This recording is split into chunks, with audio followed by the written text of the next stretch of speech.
I do. I still do. So I still teach.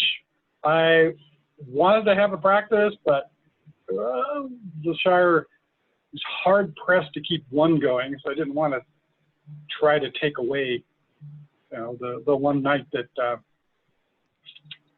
people can actually get to a practice. So I still teach. Can you see our screens? Because if I show some pictures, will you be able to tell me what they are? No, screen keeps popping in and out. Okay. It just popped back out again.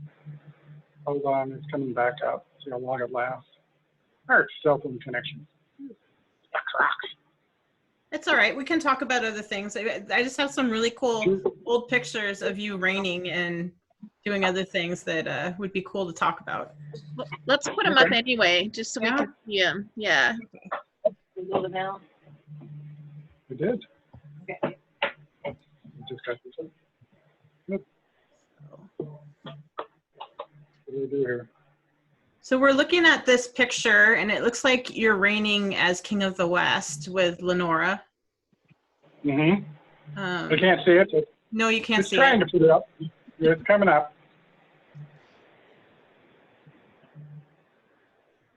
Come on, download it. I can see your face now. Yay! Come on, little computer. You can do it. Who's ever yakking on our cell line? Get off.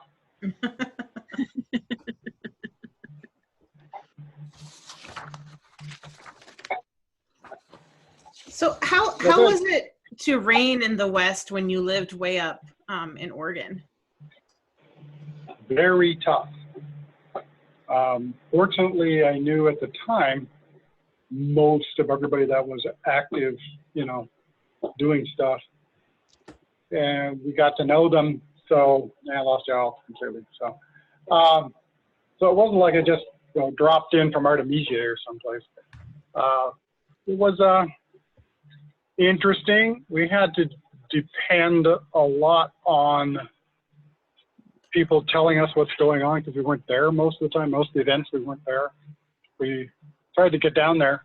It was, I remember, 12 hours from our house in Beaverton in our Honda to the Bay Area flat after work on Friday.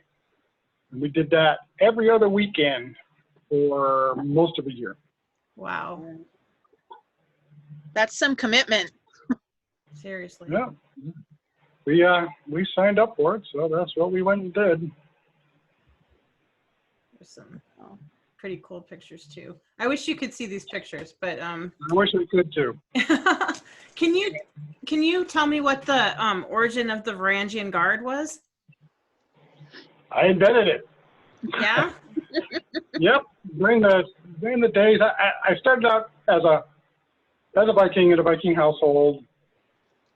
We did that for a long time. Then went on my own. I did Viking for a bit. Back in the day when that meant something different than it does now. And then I've always loved 14th century. I did 14th century. A lot of photographs I've been seeing lately is during that era. I'm wearing plate legs, plate arms, bassinet, you know, mail, gauntlets.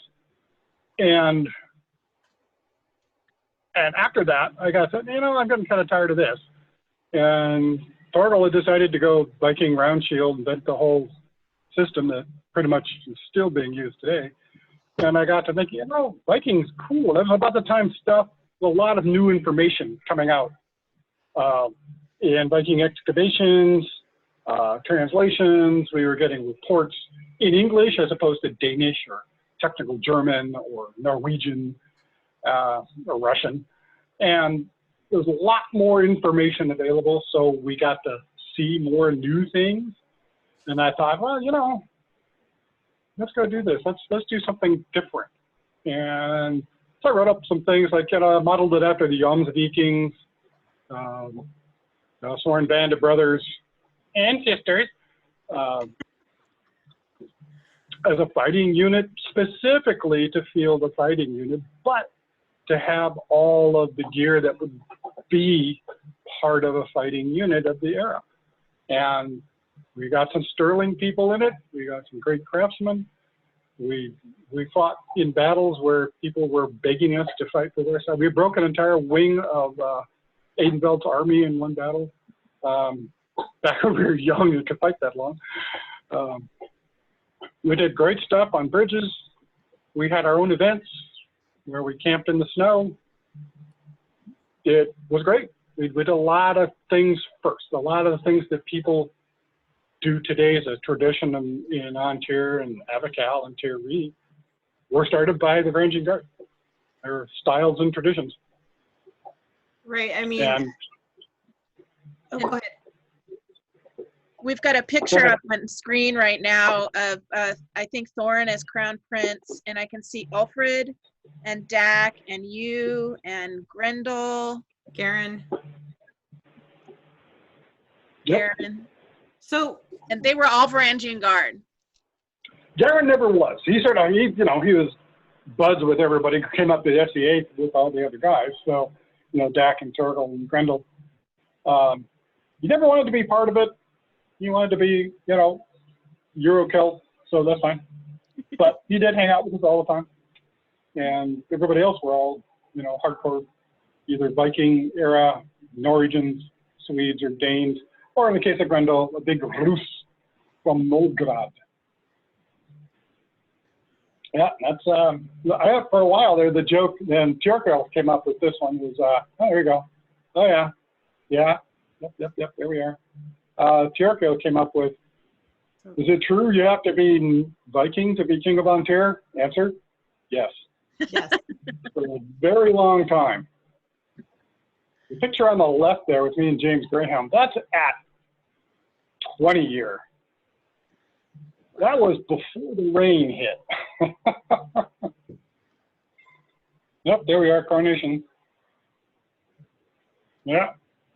So this other picture where you're in the white cloak and everybody else is sort of in red cloaks, was there a meaning to the colors? Yeah, the white was the commander's cloak, the traditional Byzantine like thing. Should have a purple stripe on it, but we never got around to putting that on it.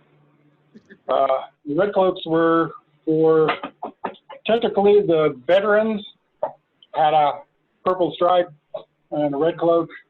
Recruits had had just a red cloak. Mostly we didn't bother getting that done because they always get torn up, so we didn't want to bother doing the work. It's just rank. We had veterans who had to pass a couple of tests, it's pretty obvious who'd be the veteran. The recruits, we recruited a bunch of new people who started. Some of them quit, some of them went on. We had a lot of, auxiliaries, people who would fight with us but weren't strictly part of the main organization, like Ulf and Gavin, who just later said, okay, fine, I'm a Varangian, what the hell. So. Were the Varangians sort of the start of period camping in Ontario? We like to think so. We after the Varangians started, we were at Penzic. Not a lot of us ever went. It was only 3 or 4 of us. But we would tour the sacred ground period camping, and Torgles crossed. You can imagine this. Crossed his arms, tilted his head over, and went, "This is what we do every weekend." So there you go. No brag. Just Of course he did. I know that Torgal look. Yep. Yep. And he wasn't quiet about it either.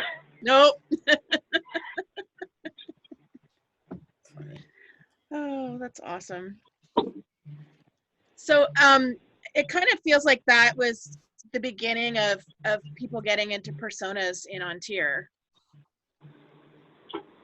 In a way, yes. It was a path for people to get interested in what they would be in the Middle Ages, or as the Viking Age is technically the late Iron Age, or the early post-Roman era, or middle post-Roman era, excuse me. People were getting into that whole early period, and not, wild Celts and, crazed barbarians. That was so common before. There were people with personas. I always had one. It just kept changing whenever I felt like it. And the fact that there was more information available to base something on, it was much easier to do. I can't impress enough on people today about how we didn't have anything, and we had to make it up. For example, Trey Tricaire's book, we call it the Big Viking book, that everybody has. I still have 2 copies of it. I've had like 8 in my lifetime. Was the first place to put a lot of information on Viking finds in a context that you could understand as a living people, a living era. And a lot of it's wrong because it was done in the 60s and early 70s. And now we know what the thread count of clothing at Burqa was. Now there's When we started, we didn't know there was clothing at Burqa. yeah, the amount of information now is a little mind-boggling. And makes me kind of bitter because we had to work so hard to tease little tiny bits of information out of what was there. For example, my ex-wife, Elisa, Angantir's daughter, she invented, and we didn't have any evidence for it at the time, except for maybe a couple of hints in Hogg's book, that there were Asian-style crossover gi, I think called the gi tunics. There's no evidence for it. It's not mentioned anywhere. There's no pictures. There's nothing. So she said, you know, the guys in Russia will wear these things because they're hanging out with Turks. I should make one. She did. And by God, just a couple of years later, oh, look, gi tunics. Huh. Amazing. She was So right. that's what kind of thing we all had to go. She was right. Dead right. And boy, there's sure a lot of them around now. Right. But I do find it interesting, just as an aside, that every kingdom has Viking groups, individuals, households, entire shires and such.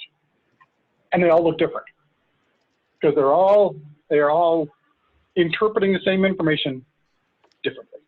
And our Viking groups look very different from Regia Anglorum in England, who do Viking war. The Vikings, the group that there's units in the States, but it's mostly English. We look different than them.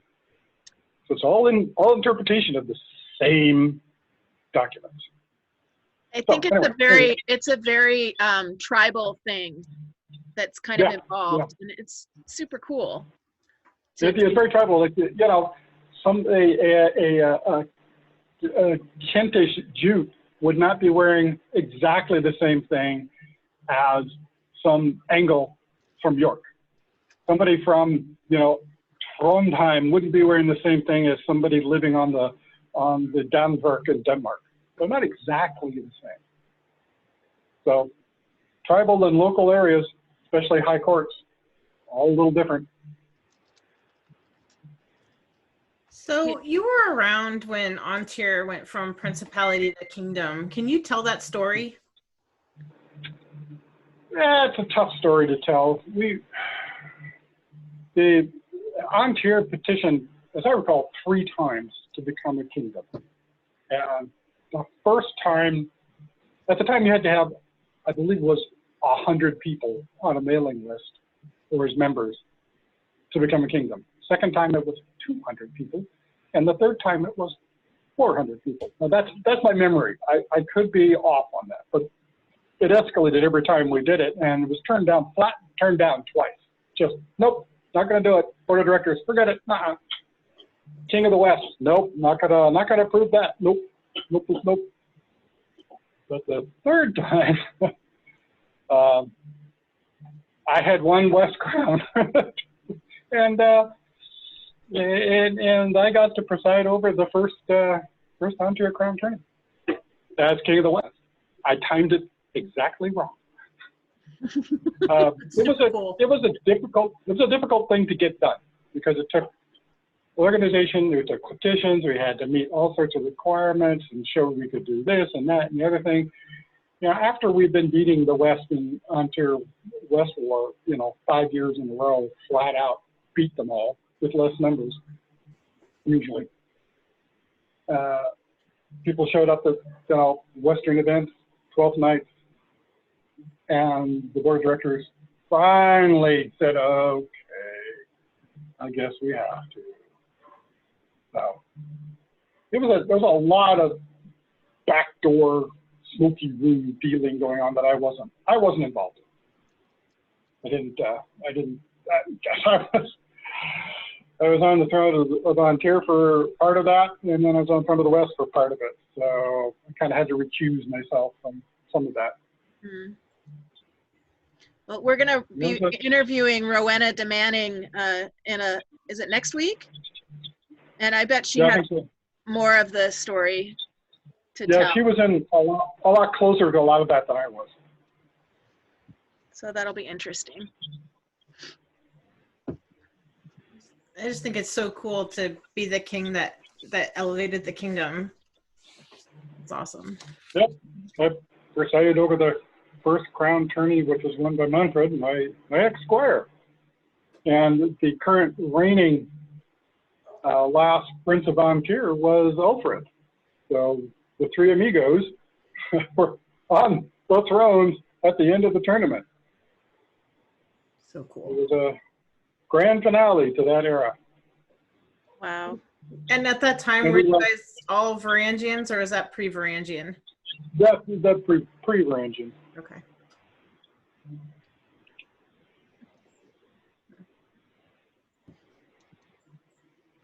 By the way, we were all hammered out of our minds at the end of that night.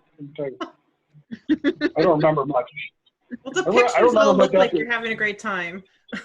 Oh, after invocation, I don't remember what happened. So. Do you remember how big the first crown tourney was? As I recall, it was like 80-some entrants, which astonished the Westerners in attendance. Astonished. They were used to 20, 30 people, or less. And we were, all the Ontarians like, yeah, that's what the Cornets are, 110 at one time, 87 once, small one in Eastern Washington, be 60-some. They were astonished. It was a long day of fighting. So traditionally, Ontario's always had big lists and sort of open lists, at least within Kingdom. Traditionally, yeah. My lovely wife, Zendia, on her trips up there when we were able to travel, has noted that Ontario has a tradition of buy-in to events, buy-in to Kingdom activities, buy-in by the populace to traditions. So you have a crown tourney and every man, jack, boy, woman fighter, whatever, the biggest thing in their career that year is to go to that tournament. Where the West doesn't have that. They don't have this huge buy-in. They don't have this, I got to go do this, or my kingdom needs me. In a way they do, but the difference in attitude is really noticeable if you're from this one down here and you go to Ontario. When I came down here, for example, crown tourney, they have crown tourney and a few other things, important stuff on Saturday. Maybe 40 people in the list, maybe that many. They might have a melee in the afternoon, a break between rounds, maybe not. Might be a squire's tourney, maybe not. Sunday morning, court. Everybody packs up and goes home. Nothing goes on. There's no squire's tourney. There's no invitational. There's no prize tourney. People are, and there's a rule here, if you're on the Eric, you can't tear down until the Royal Pavilion is being started to be tear down. So there's a downside to camping on the Eric. And it was astonishing. I said, well, what's going on Sunday? We pack up and go home. But it's only 2 hours home. Right. Why are we packing up so early? More There's a very fighting. different thing. More fighting. What? Why aren't you young people out there beating the crap out of each other all day until their friends drag them and throw them in the back of the car and take them home? Oh, So, that do doesn't you happen. think that's a function of tradition in Ontario, or a function of the fact that like we're just so much bigger than the West now? Even when the Ontario was smaller than the West, and the West had a much higher population at one time. It has slacked off in recent years. Ontario was just more dedicated to doing the thing. Let's go have fun. You don't drive 8 hours after working all day and sit up in the rain because you don't have dedication. Yeah. Truth. I was And going to that was say it seems like no comment. it's a function of we drove a really long time to get here. We're going to enjoy every minute we can and get as much That's right. time together as we can. Schedule the fuck out of the event. That's exactly right. Do everything you can because you won't be able to do it again for months. Down here, we set up, we're going to fight in the tourney tomorrow, maybe not. But let's go out to dinner. Abandoned, everybody leaves. What? First time I was there and they did that, I went, where are they all going? Oh, they're going to go down the road to the big restaurant at the mall. I'm from Ontario. I was used to living, camping in, backside of nowhere, eastern Washington, and the closest was an hour and a half away, in Spokane, to go anywhere, to do anything. So Ontario's, it's changed a bit now. Camping sites are much harder to get everywhere. We're no longer as far isolated. Even the sites that were isolated aren't so much anymore. Yeah. But down here in the Central Kingdom, central part of the Miss area, they have to drive further, like I said, drive further than 2 hours. They really have to think about whether they want to go. And a good minority are hotel, motel campers. I got to say, we've been doing the same thing because, setting up a big camp ain't as much fun as it used to be. Yeah, you get older and your back doesn't want to sleep on the ground anymore either. Yeah. Oh, I remember sleeping bag, throw it on the ground, use my armor bag for a pillow, get up, fight the next day. I can't even lay on the ground anymore, let alone sleep all night. So I just have to say that the attitude towards participation is very different than Ontario, and always seems to have been. Whereas the participation level down here is fairly low. They still have BART practice, the oldest practice in the known world, still there. Been to a number of times. They might have 20 people. They used to have more. Don't now. Might have as few as 8 or 4. So that's in the middle, not the middle, but in a standard metropolitan area that has 3.2 million people in it. Yeah. So it's just your participation rate per mundane population is really, really low. And there's lots of people on the mailing list, quote unquote, mailing list. But a lot of them only go to one event a year, if it's the closest one. And something I've discussed with my girl here is that there's virtually no fringe group. There are hardly any. There's some pirates. There's some belly dancers. Not very many. Used to be more. So there's no other groups participating that go to events that in the old days, we got recruits from every single event in Ontario, not down here. So that whole recruiting circle doesn't exist, or is such a low level that it doesn't work. We still have a lot of fringe groups in Ontario. And I think that's a really interesting point that a lot of my favorite people who are core players now started out on the fringe. Oh yeah. Yeah. Oh yeah. Yeah.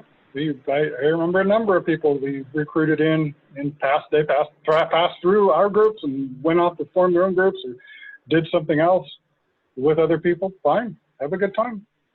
Down here, doesn't happen. Interesting. Very difficult.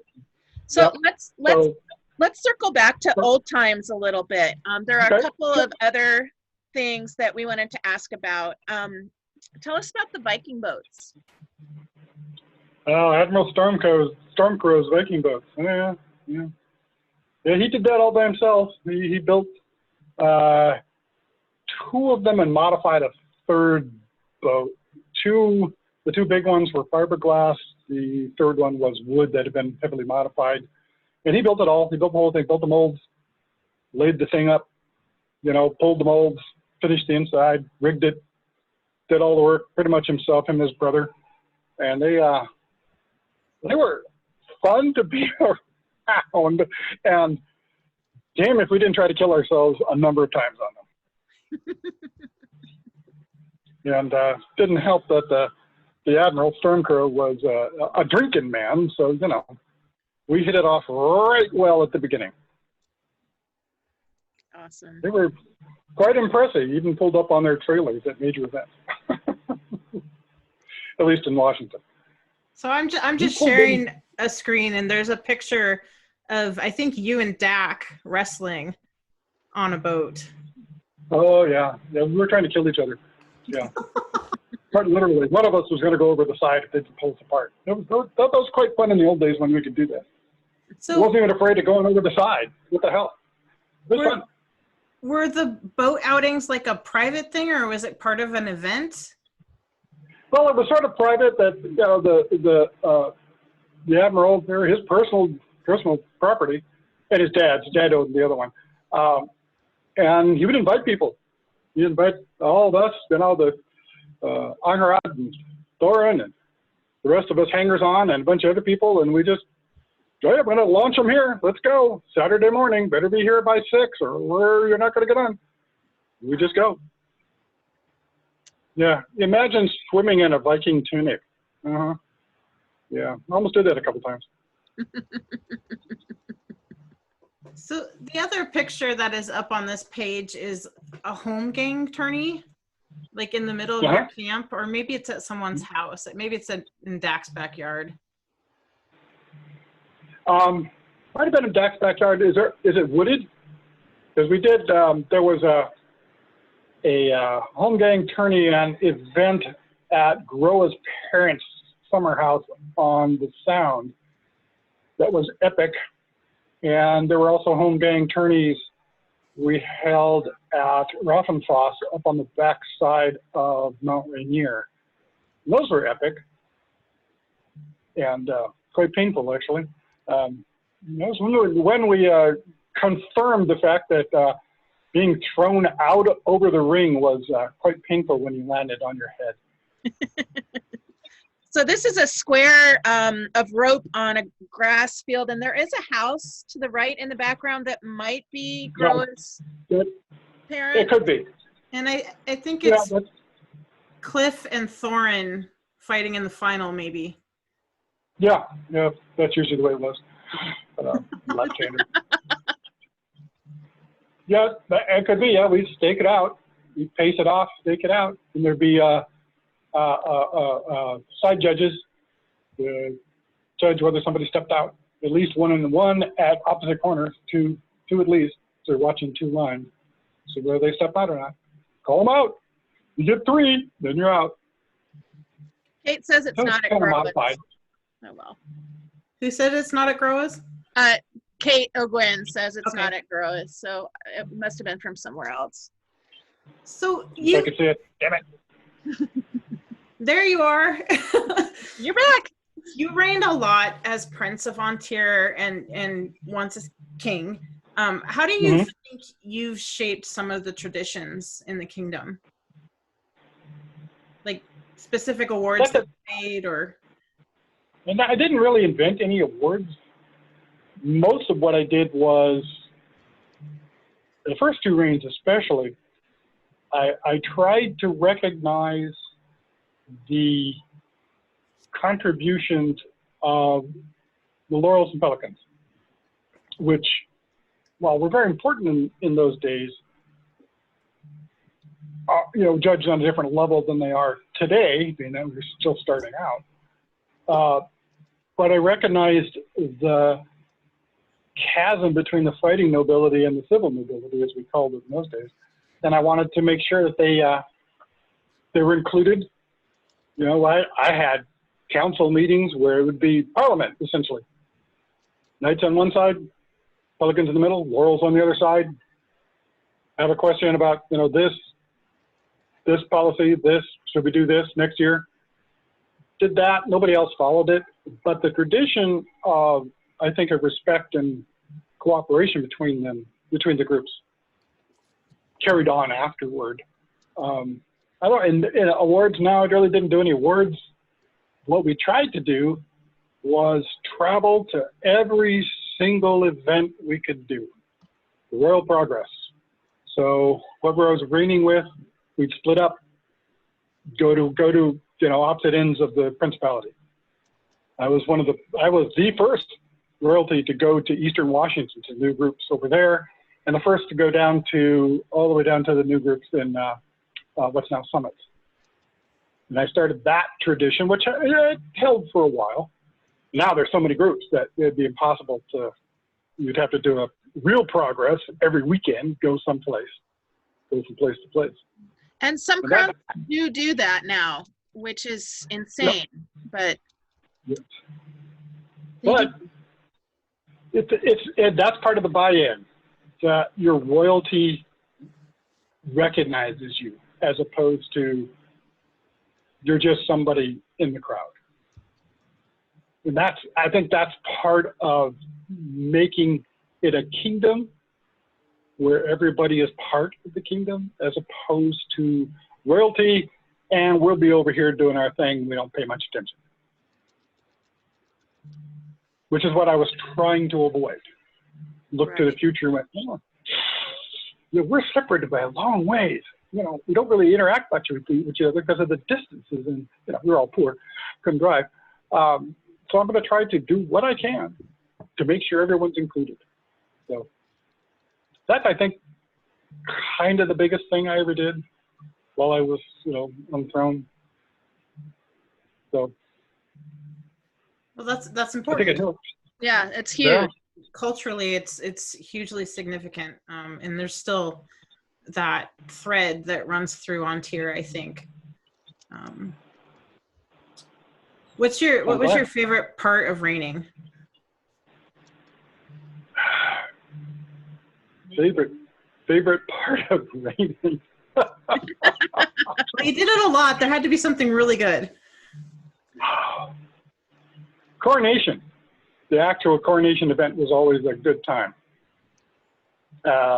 After that, it became meetings after meetings after meetings. Not as much as they do today, not as much as the West does, but there were still a lot of meetings going on.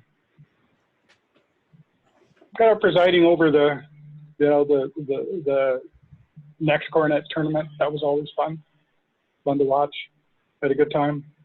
In between, it was great to meet people. It was good to be out.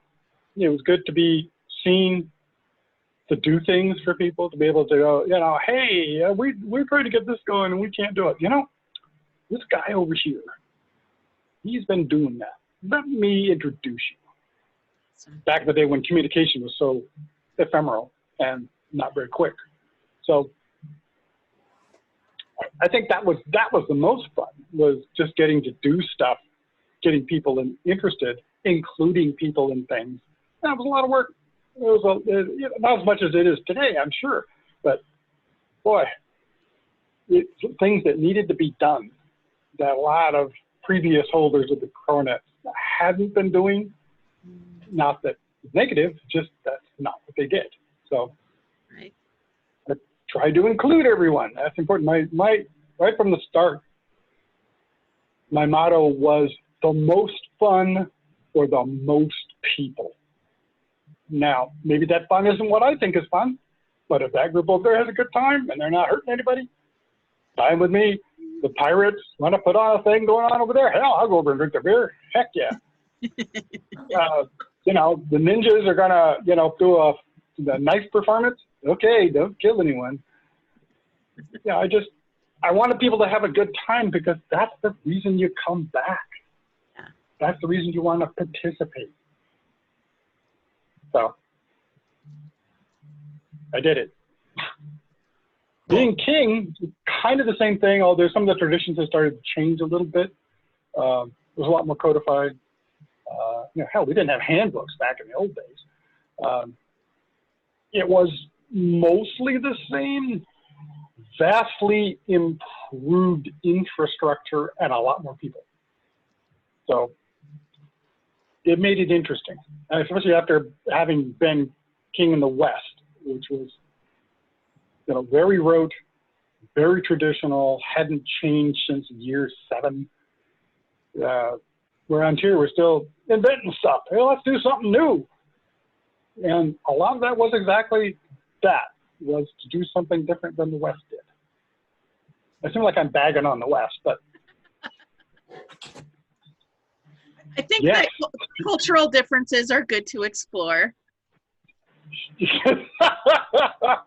I've been exploring them since I've been down here. Yeah. So were you around when the Squires tourneys started? Do you know what the origin of that is? That was one of the things that Wilfred and Manfred and actually Dublin and I started was, well, we have a tournament for the Squires. You have something to do. You know, standing around, they get knocked out in the 3rd round, their day's done. Let's have a Squires tournament. And originally it was like in between major sets of rounds in the list. And then later we moved it to Saturday. And when there was a champions tourney on a Sunday, champions tourney on Sunday, then we didn't have it, or we moved it to Saturday. It varied from place to place and time to time. But it was there specifically to, you know, for the Squires to get out and get some quality time just beating each other up.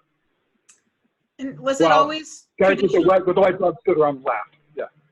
Was it always traditional for the knights to fight in the Squires tourney? No, originally it was not.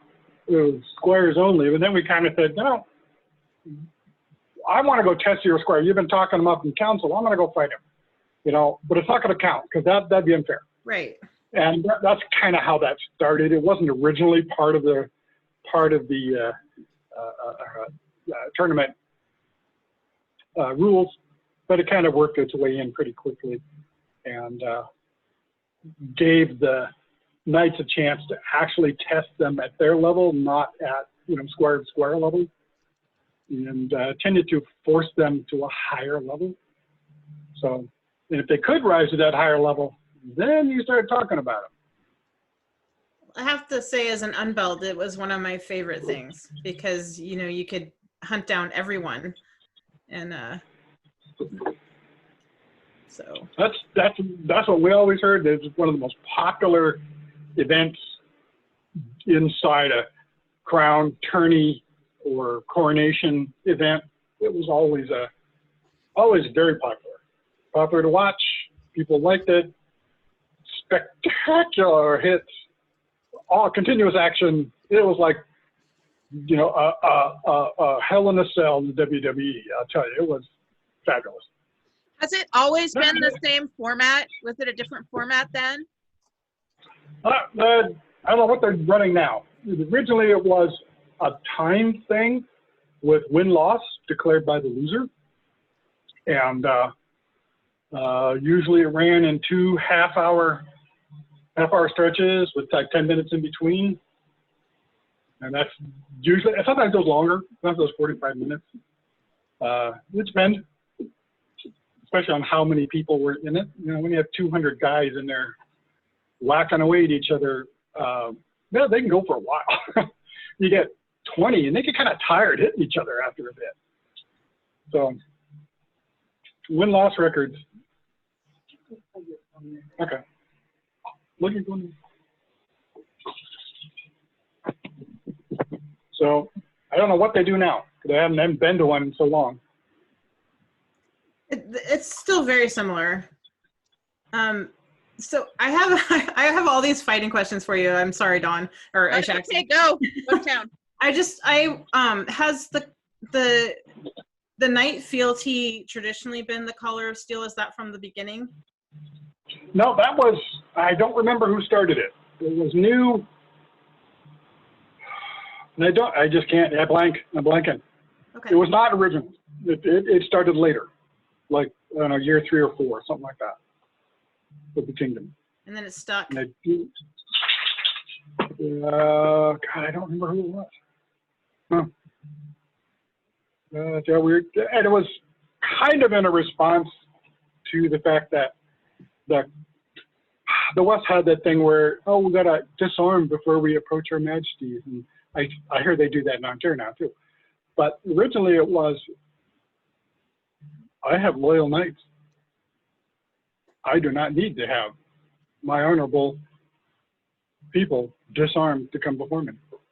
And when they swore fealty, it was on the points of the swords of your knights, because that's how kings were raised and maintained in the old days. We don't do it that way, but we have the illusion that it's that way. The strength of a kingdom depends on the points, swords of the knights. Very traditional, not specifically true, but a tradition. I just don't remember who started it. I'll have to think about that for a bit. That's okay. More fighting questions. You can go. Mm-hmm. You want to ask some art questions? Well, I actually, Steingrim, were you ever squire to anybody? Did you have a knight? No. When I started, there were only 2 knights. There was Gerald Galloway and the founding knight in Ontario, not from Ontario, but in Ontario, Frederick of the West Tower, who had been knighted in the West like a year before I met him in 1970, and had moved to Portland for a job. And that was it. In fact, he was the only one for quite a while. And then Gerald Galloway got knighted, Alan the Red got knighted. So there was nobody that I worked with, and in the household I then joined later. There were no knights. 2 of them became knights later, but they weren't at the beginning. So we're all kind of a pool of unbelted, which we didn't use the term in those days, who didn't have a master, didn't have instructors. It was all in the Ontarian tradition. Everybody learned from everybody else. And so I was the start of my line. I didn't have anybody before me. Who was the first squire that you took?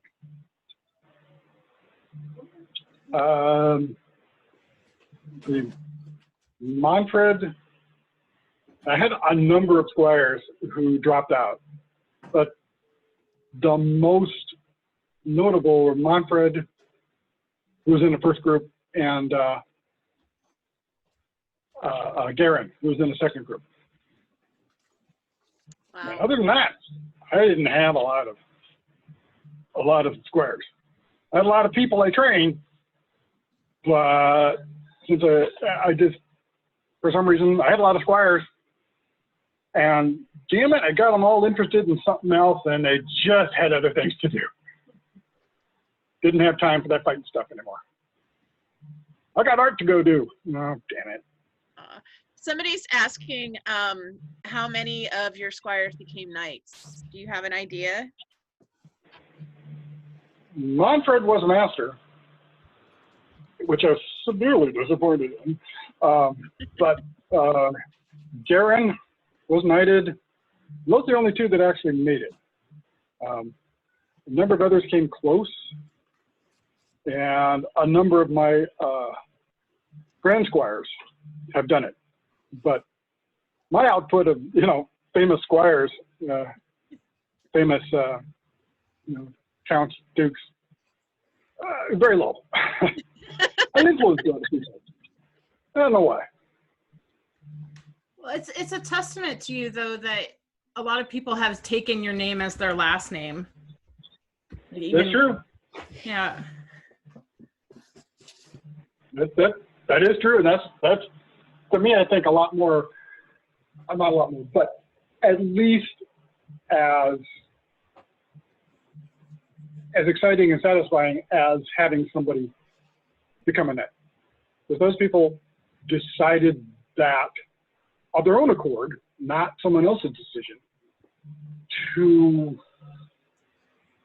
become something else.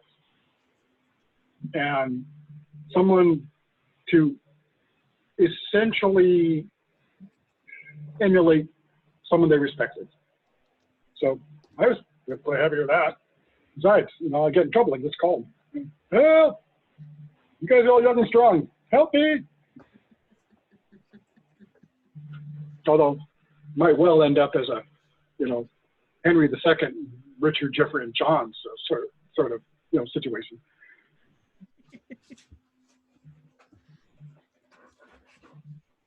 So you, in addition to being a knight and having all the knight things, are also a laurel for armor making mostly? Yes. Yep. And you got into it pretty much out of necessity because there was no armor out there. No, there was a little by, AS8, you could buy armor kits to make a super ugly great helm. There were a few pieces elsewhere. Lydia Lake is, yes. So, I designed my own helmet, the Norman helmet, that is still popular around the world. We're seeing people wearing versions of it that I didn't make. But I sold, I don't know, back when I was producing, I must have sold 120 of them. Wow. And very popular. I'd probably sell more today if I wanted to make them, but I didn't. I got into it just because I couldn't get stuff. I wanted to have better stuff than I had. I wanted to raise the level of quality, not just on finish, I sanded it up, made it real polished, but it's still ugly. I wanted to raise SCA armoring from its basement garage ball peen hammer and a block of wood, which is what I started with. We don't really know how it works or what it's supposed to look like, but we want to put a piece of metal on it. To this is a pretty fair replica of what somebody would have worn at this time. And oddly enough, well, by golly, they work just as well as they did if it's done correctly, or at least close to correctly, as it was in the day. So that was my thing. That's what I wanted to do. I did commercial stuff at the highest quality I could do for a reasonable amount. I based it on real patterns, or as close as I could come to real patterns at the time. And I think it worked. It came up and on the West Coast. Are you still working on armor? Yep. Yep, I was out working today. Do you still sell your armor, or is it mostly stuff for you? Nowadays, I made a few pieces, new pieces for myself that one of these days I'll finish. It's all custom now. I don't do much in the way of production. I might get interested in something, the way it looks, and I'll make it and then go, I wonder if somebody will buy this. I don't need another helmet. So it's mostly people like, hey, can you do this? Yeah. How much? You won't like it. I've also tried to break people, people of that whole, oh, well, I want a $150 helmet. No, you really don't. The $150 helmet, even in AS10, wasn't really a $150 helmet. It was an $800 helmet if you had someone make it for you. Nowadays, it's a $2,500 helmet.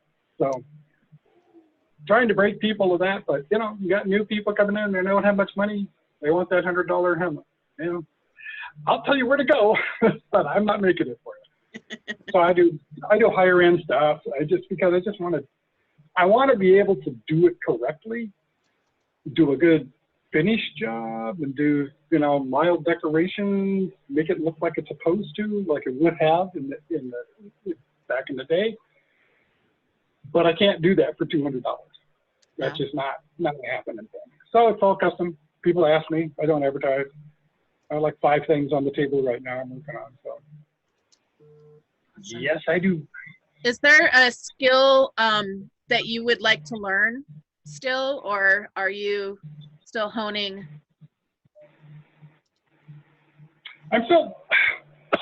There's lots of things I'd like to learn.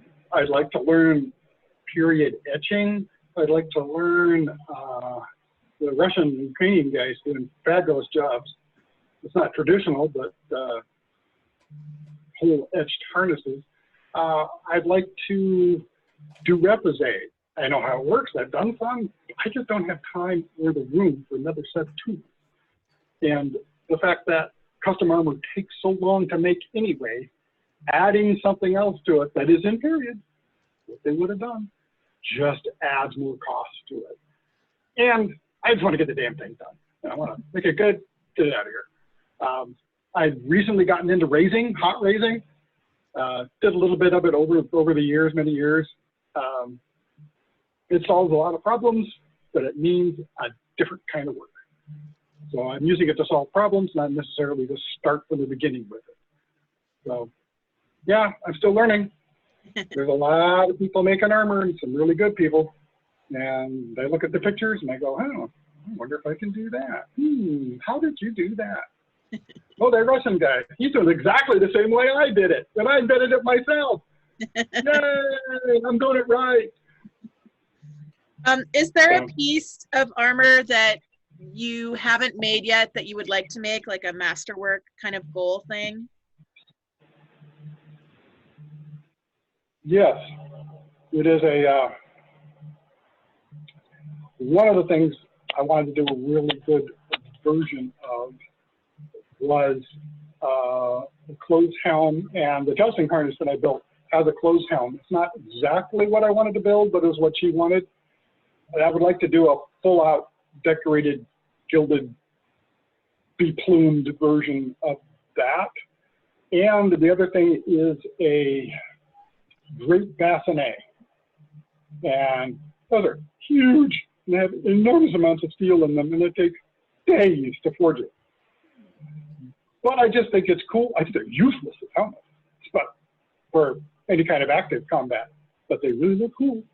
So and they're very, very popular. We're looking at a picture of the jousting armor. Did you do the whole thing? Yep. All out of 1050 spring steel, tempered to 38 Rockwell.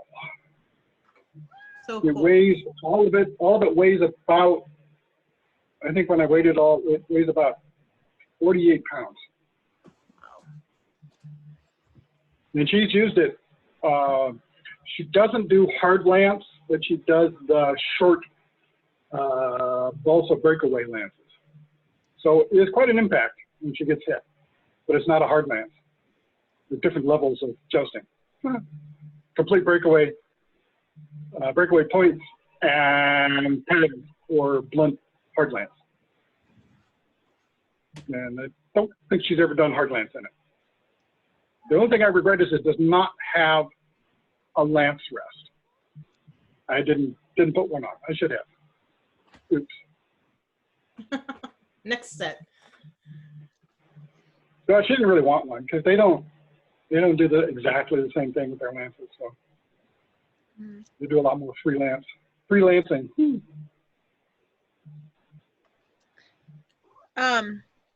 So I'm going to ask the same question that I asked about Squires. Have you had a lot of armor students over the years? I've had people who worked in my shop who I had kind of a, you know, come on down, we'll do this. You know, if you do this for me, I'll show you how to do it. We'll make something this way. So I can afford to pay anybody, you know, because I never made any real money at armor, even when I was producing full time. And most of them graduated out at jobs, got married, left, kind of like my Squires, you know, all had something else to go do. And I just, the only one that I had success with was a guy in Portland who I'm still in contact with, and he was very much into Roman armor. And we did a lot of good, really good that era Roman reproductions, handmade everything. Wow. Right to the specifics, right to the specs out of the archaeology. And he still does that, and he got really interested. He worked as a blacksmith for a while to do hot working, and now he's back into doing Roman stuff. He's raised Roman helmets. So I was like, yeah, that was my greatest success. Well, Manfred and I worked together, but we kind of went our separate ways in different styles, and started at pretty much the same position, same techniques, and then went our ways doing other stuff. So those are the two, either end of that whole armoring career there at that point. So you've been playing in the SCA and fighting for almost 50 years. What is the key to your longevity, and what keeps you coming back and interested? I've heard people say, well, if it's not fun, you're not going to do it. And for a long time, I have to admit, it was fun. I was very good at one time. And it was fun to fight. It was fun to go out and test each other, have a good time. Didn't matter whether I won or lose. And nowadays, it's more like I'm testing myself. And I still have fun, but I'm testing myself, so I want to see where I am, after all these years. I quit for a while, came back, quit again, laid off for quite a long time, came back again. Now I'm, before this whole lockdown, I was armored up, ready to go back to practice every week. It's not a high-end practice, but perfectly good practice. It was pretty much what I wanted, was to be tested a bit, push myself past some boundaries, and try to remember what it is I used to do. How did I do that? I don't remember. Oh, I see him doing that. I used to be able to do that. And go do it again. So mostly it's, for me, it's the only martial art I've ever been successful with. So I just wanted to keep it up as long as possible. And friends, people, lots of people there, people I like, people I've known for years, some I just met. It's always a good time. Awesome. Cool. Do you have anything else, Misty? You go ahead. You look like you're baited. Like, no, I was trying to encourage you to talk. Okay.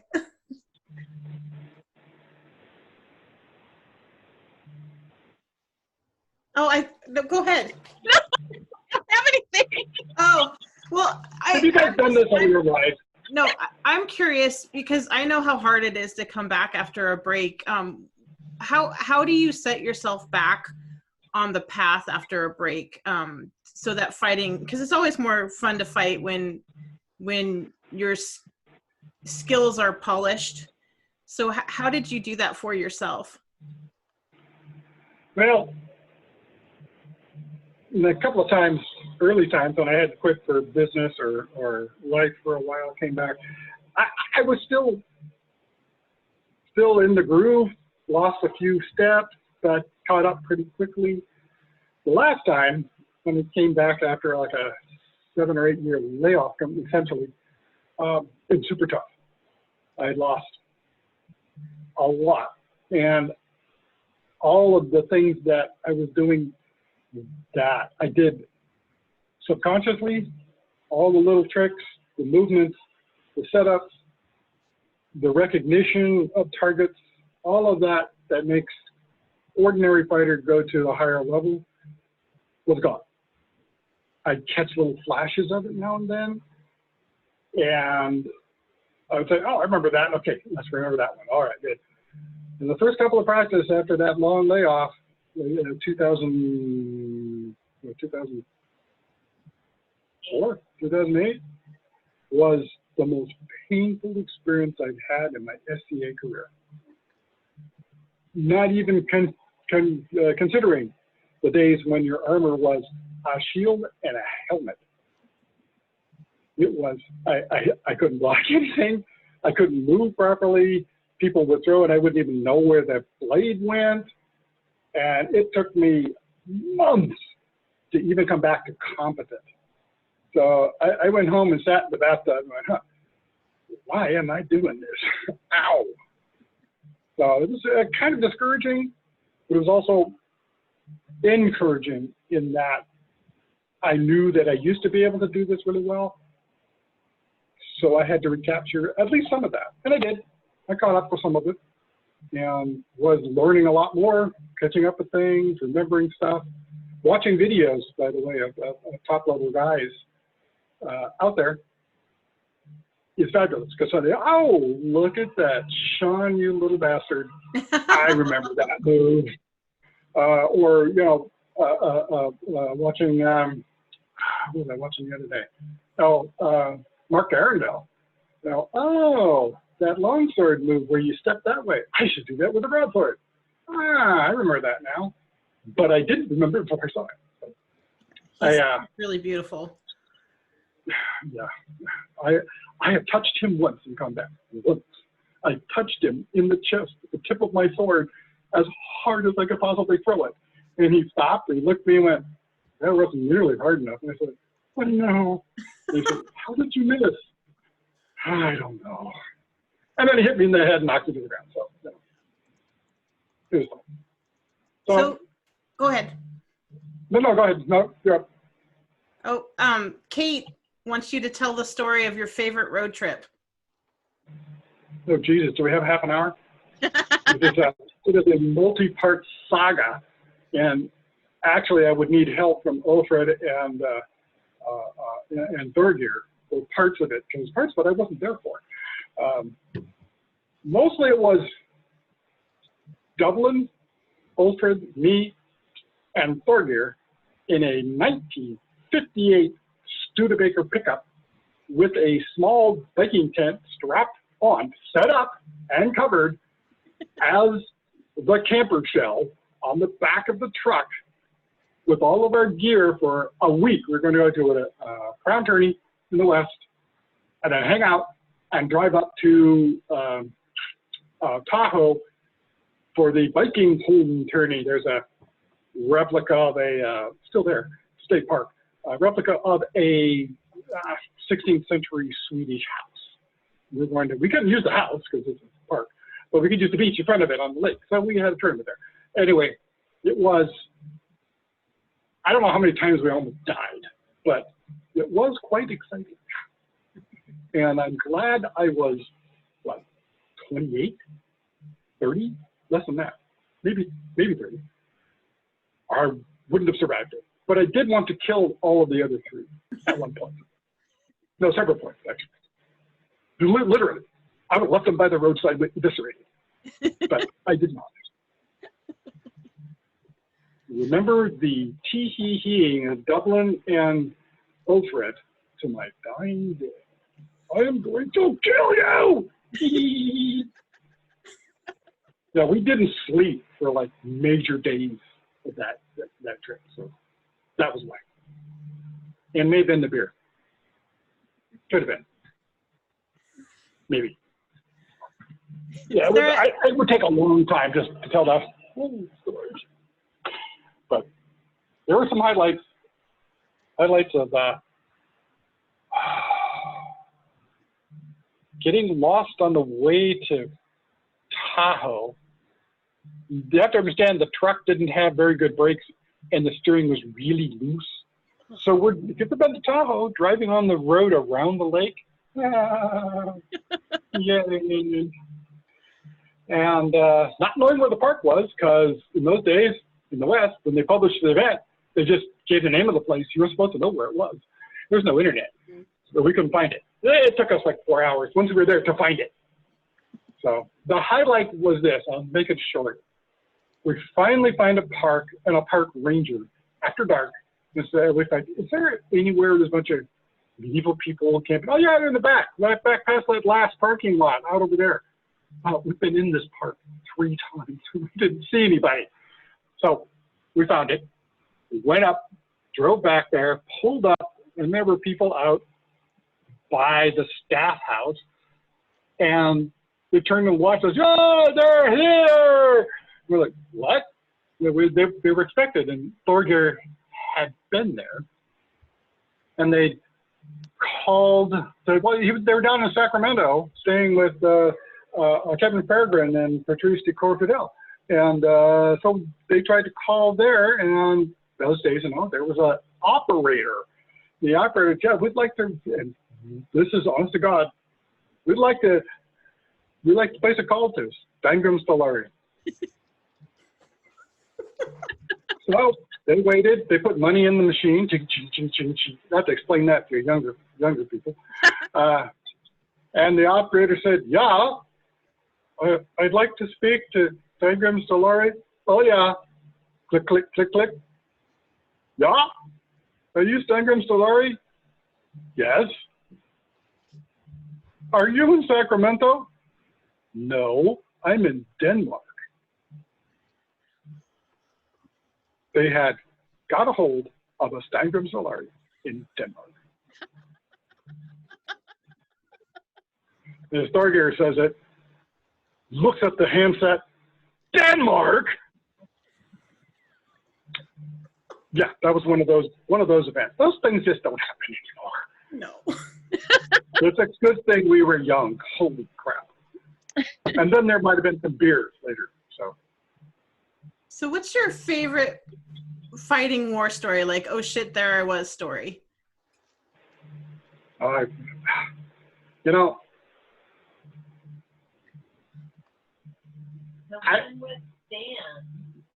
oh, well, the favorite one was winning the first Western Crown tourney, my first Western Crown tourney, when the finals were me, the newly knighted Radnor Gildemar, knighted that day, and Houghton, God damn it, Houghton the Younger, served. Anyway, so we had a three-way round robin. Chris Houghton. I'd fight Radnor, lose. Radnor would fight Chris, win. No, Chris or Houghton would win. I'd fight Houghton, win.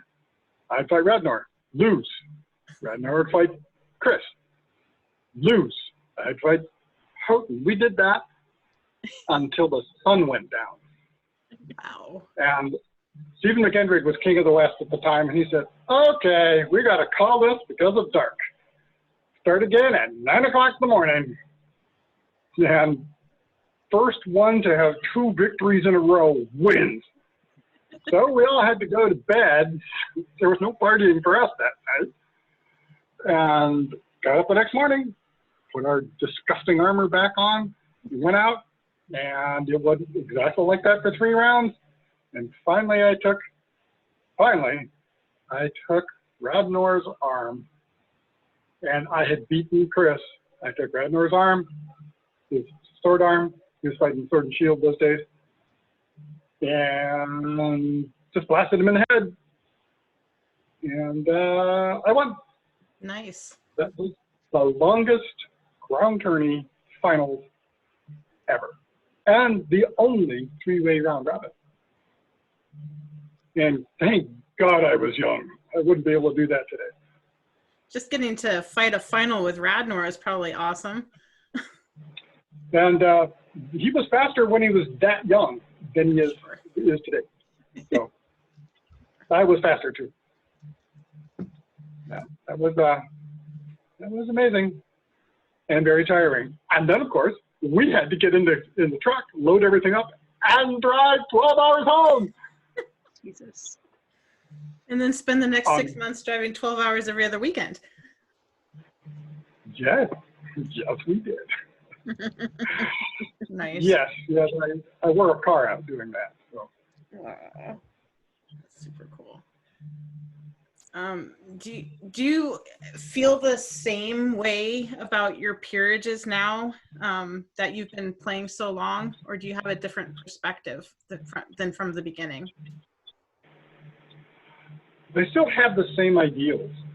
I don't have exactly the same perspective, mostly because I see kind of a fall off in, well, let me back up.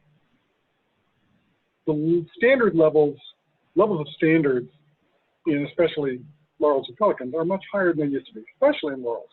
Knighthood, same thing. You know, people we knighted 25 years ago wouldn't even be talked about today. The levels have all gone up. And at times, so that's partly because of that whole information thing.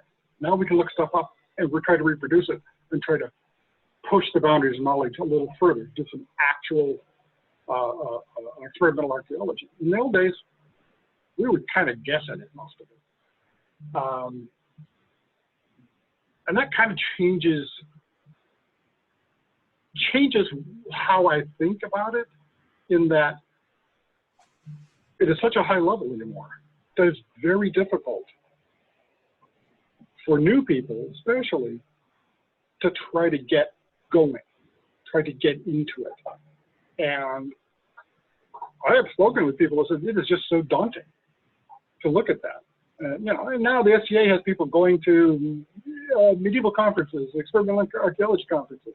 We're no longer quite the laughing stock we were, you know, in the first 20 years. So I haven't really changed attitude or outlook, but I'm really concerned in trying to maintain interest and expansion of interest among people who aren't part of it right at the moment. There are things that are looking up. We have, especially down here, we have, my lady is part of it, does a stitching, you know, sewing circle at major events. Come by, talk, look at things, ask questions, look at examples out in the open. Ulla, Meister Ulla, has been doing tours for new people.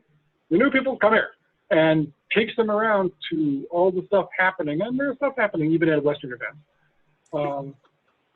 to say, hey, look what they're doing. This is this person. This is what they do. And those have been super successful. One of the few things that newcomers get a chance to go to, that get stuff explained to them all at once and not sort of piecemeal little bits and pieces. So I have a good outlook. I think we're all going to come out of this whole lockdown at least as good as we were when we went in. It may take a while. It may take a while. You know, I'm just getting started practicing, and damn it, now I can't practice. But I think it'll work its way out.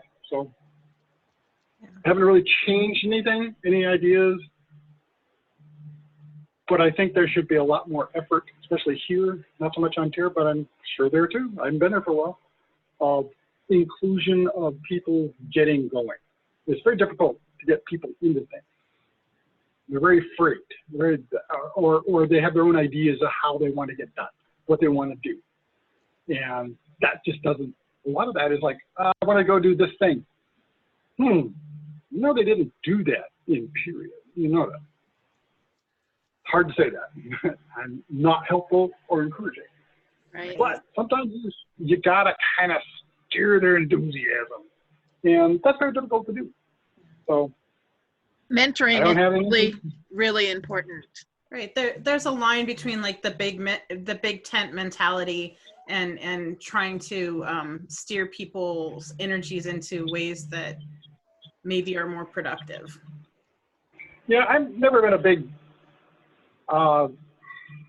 the big tent has never been my thing. It's like, it's a big tent, but it's only a big tent because we're organizing kingdoms. And otherwise it's like, oh, we all should be separate guilds and hate each other. If you're a craftsman or a technician, not very medieval that we all like each other. So I've always been, any new people I have contact with, I want to try to find out what they want, what they want to do, what they know, what they want to think about. And sometimes they don't know either. It's just exciting. It's all, oh, I want to go do this stuff. So help them out, give them some advice. Sometimes other people give them advice and they take that advice. Well, that's fine. As long as they get going doing stuff. Okay. You're doing it wrong, but you're doing something. I want to have like a mixer at an event where all the people that have been in for a long time have to wear name tags, and it says like, "Hi, I'm Steingrim. Talk to me about fighting epic history of the West and Ontario and making armor." And then people would be like, "Oh, you know, that's who I go to when I'm interested in those things." I recommend little signs that we hold up. Little signs. That would be good. Stand in a corner. "Hi, my name's Steingrim." I'd go for that. Especially if there were margaritas involved. Make big hat sign hats so that Little sign hat. Ah, nice hat. But seriously, like I know that we have a bigger population than you, but our population's so big that it's hard to especially, you know, if you're involved in stuff all day in meetings, to get outside your group and meet people, and it's such a big part of what we should be doing, that I think, you know, getting creative about it is probably a something we should all concentrate on. Yeah, I like to point out, this is one thing that I noted when I came down here was, coming from Ontario, Eric parties were a tradition right from the start when we had an Eric, which, by the way, they call Listfield now. But and down here, there used to be, that's where we got it. That's where Ontario got it. Well, it used to be the Eric party, you know, people out there, young kids doing the thing they shouldn't be doing, you know, dangerous games, you know, breakups, hookups, you know, policy being decided in the dark over beers. Yeah. But when I got here, there was hardly any of that going on. And one of the things that Luther did when he was king with, was it Harmony? Harmony. Is that after court, he invited everyone to bring their dinner and tables to the Eric in front of the road pavilion. They set up torches and everybody sat down. And it was a big ring, and there must have been 200 people there. Most of the people who had actual chairs, tables, and dinners were there. The company did this 2 or 3 times. And it kept everybody in one place. It had a party. People were interacting. There was stuff going on. The fighter jocks were in the corner there bragging about this blow and that blow, and the young bucks were all like, "Oh yeah, my night's better than your night. I can do this, blah, blah, blah. Go ahead and do that," you know. There were dancers, there was entertainment, there was singing, there was a lot of food. People were, you know, walking around with plates. "We can't eat this. Anybody want some?" You know, all the young people who had brought, you know, hot links and beer were scarfing all the food. So there were kids. It was fabulous. It was so Ontario, and I went, "Oh, this is so great." But no one's ever done this. It was a great mixer, a great interaction, of bringing all of these people together, doing something as a group. But it's not part of the Western tradition. So no, we can't do that now. It's not on our list of things the SCA did in AS10. Am I bagging on the list? a little bit. Yeah, my wife's out of the room right now because she's from here. She has Well, I mean, technically, you're from the West too. I mean, you did reign there twice. Technically, yeah. We all were Westerners at one time. Damn you, Total. You are a Western Duke, right? Yes. Thank you. Thank you for bringing that up. You know who started that? That was Torgal. Yes. You're only a Western count, aren't you? An Ontarian count. Shit. Is that where that came from? Yeah. Makes so much sense. Now we know. Now we know. That was from the days of the Varangian Guard where, "Man, look at that bruise in your shoulder. Poke, poke. Does that hurt? Poke, poke, poke. I bet that really hurts when I do that." Yeah. Well, Your Grace, we've been going about an hour and a half. Is there anything that you wanted to talk about that we didn't cover? That, I mean, you have great stories. I know that we didn't cover all of those. No, hell, it would take days. Okay. Days for me to remember them all. No, not big. We've covered a lot of good ground here. History and opinion and hope for the future. I think it's cultural studies are interesting. They are. I've been fascinated by listening to the history, and thank you so much for giving us your time and your knowledge and your perspective. It's been wonderful. Well, thank you. I appreciate you having me on. Thank you. Well, thanks everybody for joining us, and we'll see you next week. Bye-bye. Say hi on here for me. Oh, we will. Thanks. Bye. Bye, Grace. Thank you.